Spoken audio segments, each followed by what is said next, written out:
sé cómo yo puedo predicar después de esa canción. Pero muchísimas gracias a nuestro hermano Leo por compartir con nosotros. Estamos contentos de estar aquí en la casa del Señor y le prometo que solamente les tomaré algunos minutitos cortos de su tiempo. Quiero pues compartir lo que el Señor ha puesto en mi corazón. Los judíos tienen muchas tradiciones, pero dentro de todas esas tradiciones hay una celebración que ellos toman como muy importante por el significado que tiene. Esa celebración es un recordatorio para ellos de cómo el Señor cumplió su promesa de liberarlos de la esclavitud en Egipto. Este año, la fecha de esta celebración está un poco desfasada por el año bisiesto y por también el asunto de que el año solar y el año lunar son diferentes y cada cierto tiempo se añade un mes y yo no lo entiendo muy bien. Si usted quiere buscarlo, métase a Google. Pero sé que normalmente esta fiesta se celebra un mes antes, pero este año está un poquito retrasada. Pero los judíos, si contamos hasta hoy, vienen celebrando esta fiesta por aproximadamente 3,500 años. Tal vez usted ya sabe cuál es la fiesta y cómo se estableció, pero yo quiero darle un corto repaso de cómo empezó. El pueblo de Israel, el pueblo de Dios, estuvieron cautivos en Egipto por 400 años aproximadamente. Dios levantó un libertador para sacarlos de Egipto, Moisés. Moisés creció en Egipto, en la casa de Faraón. Moisés era hebreo, él era judío, pero fue criado en la casa de Faraón. Por un error que Moisés cometió y asesinó a un hombre egipcio, tuvo que huir de Egipto. Y mientras estaba en el desierto, Dios lo llama y le dice, tú serás el que irás y libertarás al pueblo de Egipto, a mi pueblo de Egipto. Moisés regresó a Egipto, fue donde el faraón y le pidió que soltara a su pueblo. El faraón se negó. Y yo creo que aquí todos nosotros, o la mayoría, hemos visto las películas de las 10 plagas o de los 10 mandamientos, ¿verdad? Y le voy a nombrar, fueron 10 plagas que Dios mandó a Egipto para que el faraón se convenciera en soltar a su pueblo. La primera era convertir el agua en sangre, luego ranas, luego piojos, luego moscas, muerte del ganado, úlceras, granizo, langostas, no la langosta que nosotros comemos hoy, sino como los saltamontes, grasshoppers, ¿verdad? La oscuridad. Y como última plaga, la muerte de los primogénitos. Dios no quería que el pueblo de Israel sufriera esa última plaga, porque ellos tuvieron que enfrentar todas las otras. Pero él no quería que su pueblo tuviera que enfrentar la muerte de su primogénito, porque él lo que quería era salvarlos de Egipto. Entonces, si usted, ahora no lo vamos a hacer, pero si usted en su casa busca Éxodo, el libro de Éxodo capítulo 12, ahí usted puede encontrar el relato de lo que estamos hablando. Entonces, Dios le da algunas instrucciones al pueblo que los iban a ayudar a que su primogénito no muriera en esta última plaga. Le dice, tienen que tomar un cordero sin defecto, perfecto, y sacrificarlo. Ese va a ser su cena. Luego tenían que tomar la sangre de ese cordero, ponerla en los 2 postes de la puerta y en el dintel de la puerta. También tenían que hacer unos panes sin levadura para cenar junto con ese cordero sacrificado. Y en la noche, cuando el juicio de Dios pasaría por Egipto, las casas que estuvieran marcadas con la sangre en los dinteles de la puerta no iba a sufrir esa plaga. Desde ese día en adelante, el pueblo de Israel cada año celebra esta fiesta. Jesús también la celebró cuando él estuvo aquí en la tierra. Y la noche antes de ser crucificado, él la celebró con sus discípulos. Esta fiesta es la celebración de la Pascua. Pero en esta ocasión, Jesús no estaba tratando de recordarles a ellos lo que había sucedido en el pasado. Jesús, sino quería que ellos entendieran lo que él estaba a punto de hacer al siguiente día. Lucas 22:15. Jesús dice: cuánto he deseado comer con vosotros esta Pascua antes que padezca. Jesús tiene un arduo deseo de estar con sus discípulos y de cenar esta Pascua. ¿Por qué? Porque Jesús le iba a demostrar que Él era la Pascua. Jesús es nuestra Pascua. Jesús se encontraba a horas de ser arrastrado por los líderes, por los soldados, maltratado, crucificado. Y quizás él pensaba, esta es la última cena que voy a tener, esta es la última vez que voy a tenerlos juntos por un tiempo, porque sabemos que todos se iban a escandalizar. Pero lo que yo quiero que nosotros entendamos hoy, y lo que yo creo que Jesús estaba tratando de hacerle entender a los discípulos, es que la fiesta que ellos tenían 1500 años para ese entonces celebrando, era solamente una sombra de lo que él iba a hacer el día que él fuera crucificado. Eso estaba apuntando hacia él. Era solamente una idea, una pista que Dios le estaba dando al pueblo de Israel para que entendieran que un día iba a venir alguien a derramar su sangre, pero para dar no salvación temporal, sino una salvación eterna. Y hay 3 ideas o 3 puntos que yo quiero compartir con ustedes que nos ayudan a confirmar que Jesús es nuestra Pascua. El primer punto es la cena de la Pascua. ¿Cuáles fueron los artículos de la cena? Sacrificio de un animal perfecto, sin mancha. Si vamos a Éxodo 12:5, dice: el animal será sin defecto, mancha de un año, macho de un año, lo tomarás de las ovejas o de las cabras. Ese animal iba a representar la salvación de los primogénitos de cada hogar. No podía ofrecérsele a Dios algo que no era digno o que estaba dañado. Como dijimos hace unos domingos, ¿verdad? Cuando me tocó predicar, nosotros tenemos que darle lo mejor a Dios. Tenemos que traer lo mejor de nosotros.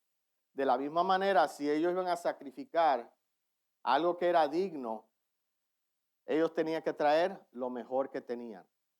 Pero también Jesús iba a ser sacrificado en esa Pascua. Y Jesús tenía que ser digno para poder salvar toda la humanidad. ¿Y era Jesús digno? Sí, Jesús era digno. Jesús era digno porque él era perfecto y sin mancha.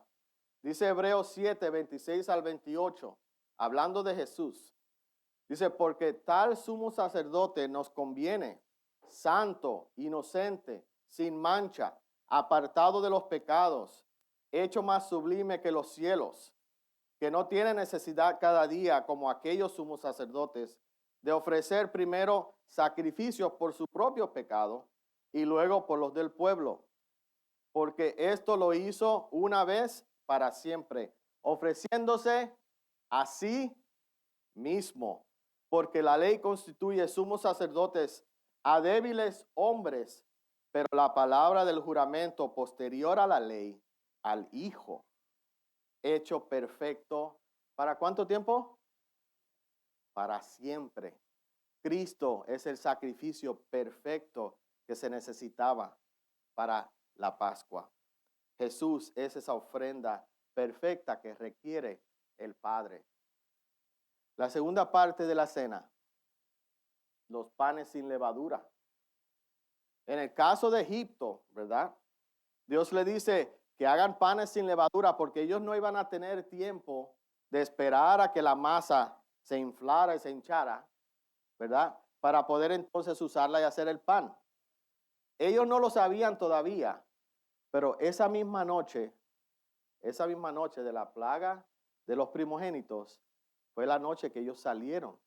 Y el faraón le dijo esa misma noche a Moisés, lárguense de aquí, lárguense. De tal manera, búsquelo en Éxodo 12, Dios le dice a ellos que se queden con su ropa puesta, que se queden listos, ¿ok?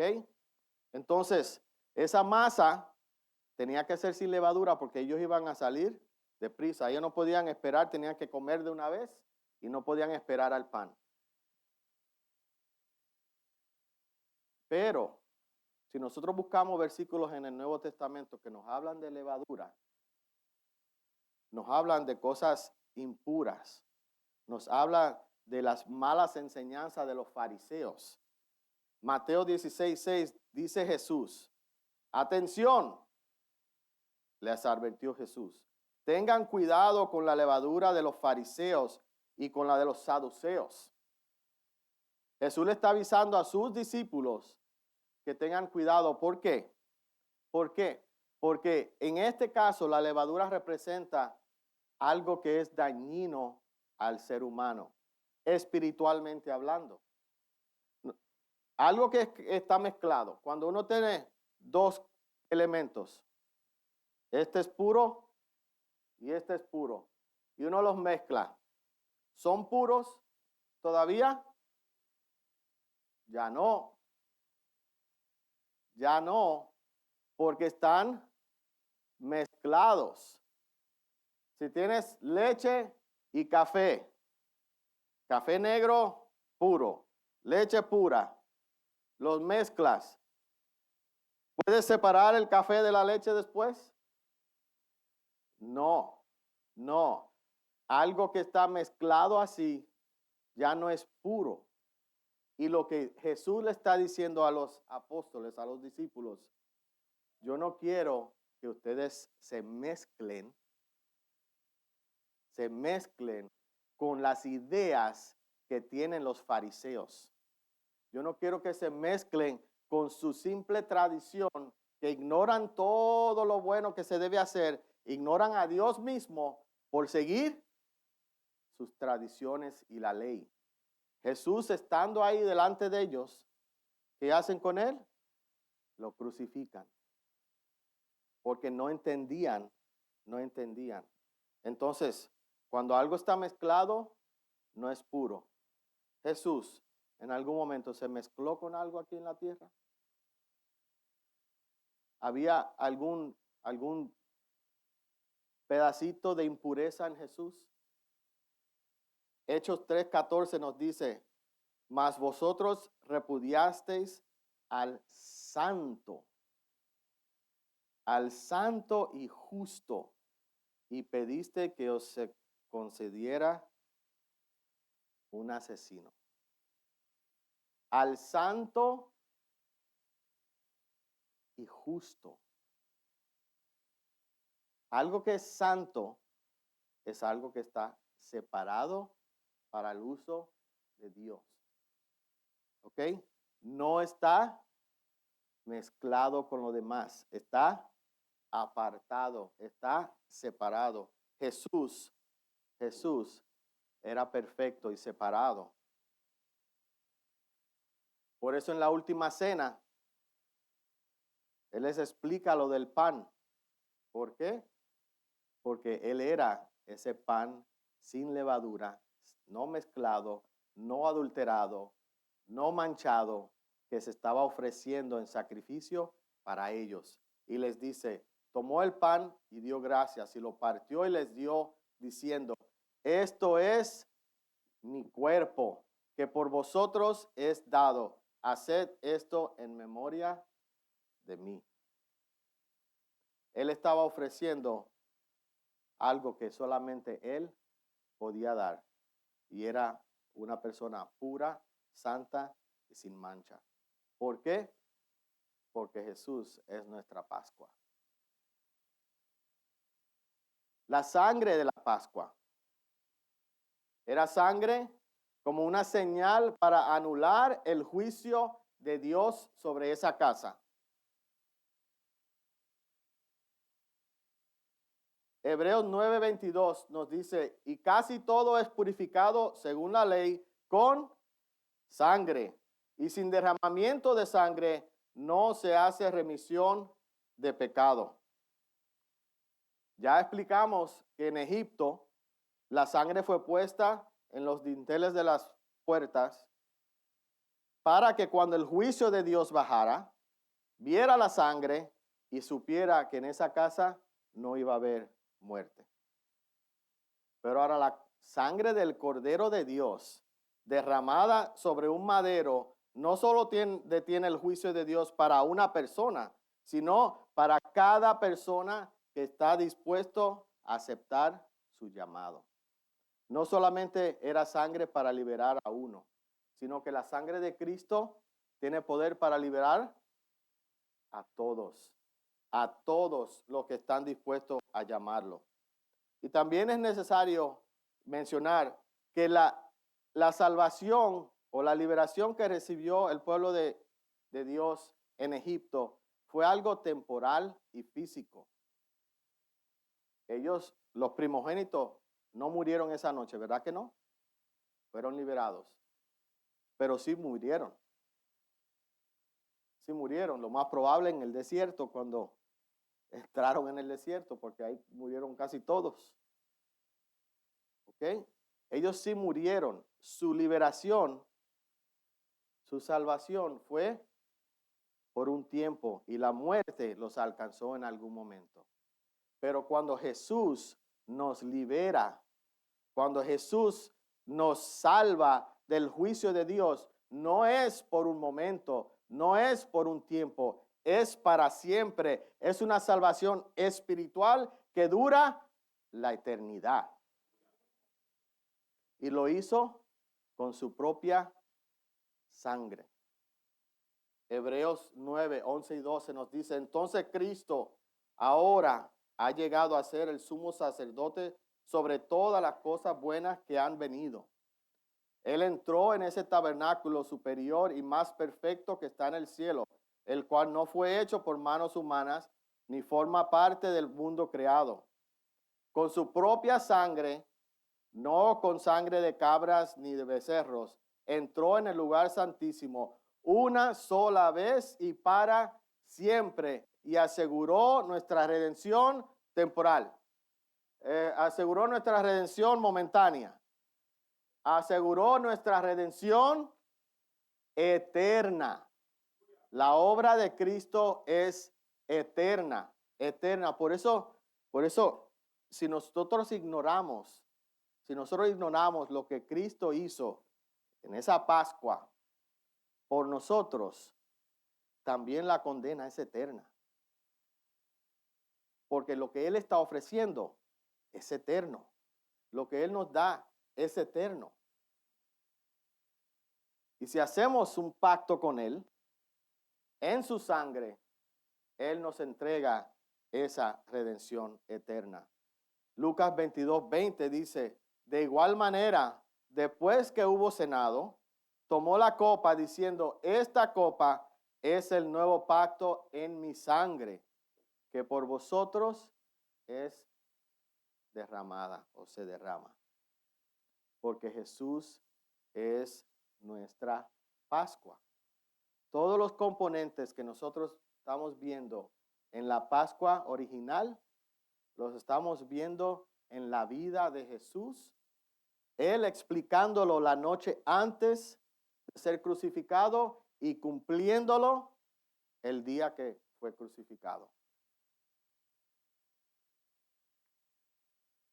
El tercer punto de la Pascua que se representa aquí en Jesús es que la Pascua equivale a la liberación de la esclavitud. La Pascua equivale a la liberación de la esclavitud. Dijimos hace unos minutos que por aproximadamente 400 años estuvo el pueblo de Dios cautivo en Egipto. 400 años. 5 generaciones. Quizás un poquito más. Ellos añoraban la libertad. Ellos sufrían abusos, maltratos, algunos la muerte.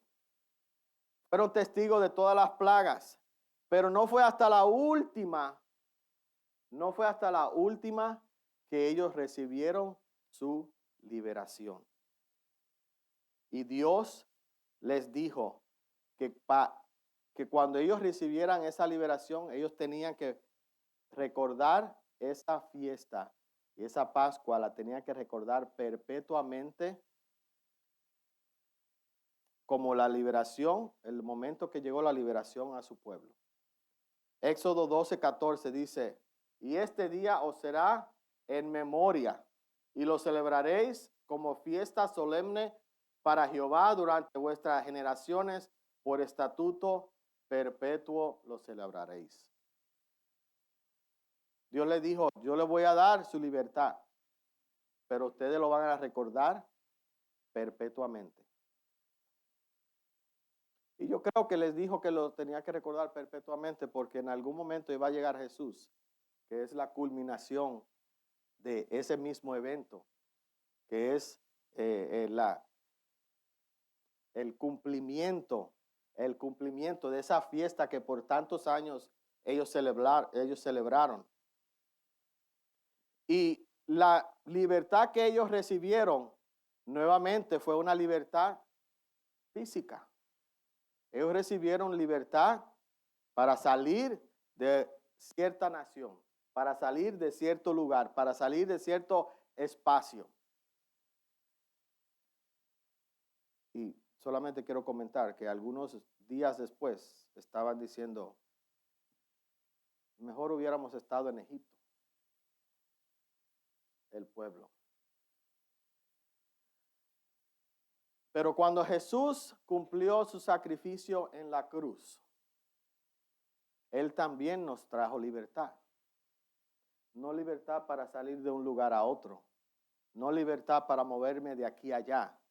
No libertad física, sino me liberó de la esclavitud espiritual en que yo andaba y en la que tú andabas si ya conoces a Cristo. Si no lo conoces, permíteme decirte que todavía esa esclavitud está sobre ti. La esclavitud del pecado.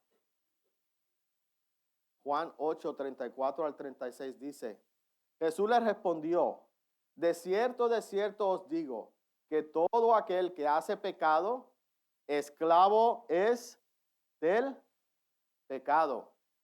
Y el esclavo no queda en la casa para siempre. El Hijo sí queda para siempre. Así que si el Hijo os libertare, seréis verdaderamente libres. Tenemos ¿qué en Jesús? Libertad. Libertad de la esclavitud. Como el pueblo de Israel, sí, pero no de la misma manera. Libertad de la esclavitud del pecado, libertad de la esclavitud espiritual en la que andábamos ciegos en el mundo, andábamos sin conocer a dónde íbamos, pero ahora con libertad de Jesús, yo sé exactamente a dónde pasaré la eternidad. Con Él. Con Él. El pastor hablaba del cielo los otros días aquí y me puse a leer del cielo y del paraíso y de un montón de cosas. Y en todo lo que leí, lo mejor que me gustó fue que decía, lo importante de todo lugar que nosotros pensemos poder estar después de nuestra muerte es que estemos en la presencia de Jesús. No importa si sea allí, si sea acá, si sea allá, si sea atrás, si sea adelante. Lo importante es que la presencia de Jesús esté ahí. Y eso es lo que Cristo nos ofrece. ¿Por qué? Porque Jesús es nuestra Pascua. La sangre, el sacrificio, el pan sin levadura, la pureza y la liberación, todos están envueltos en el sacrificio que hizo Jesús en la cruz. ¿Y por qué lo hizo? Porque tú y yo necesitábamos,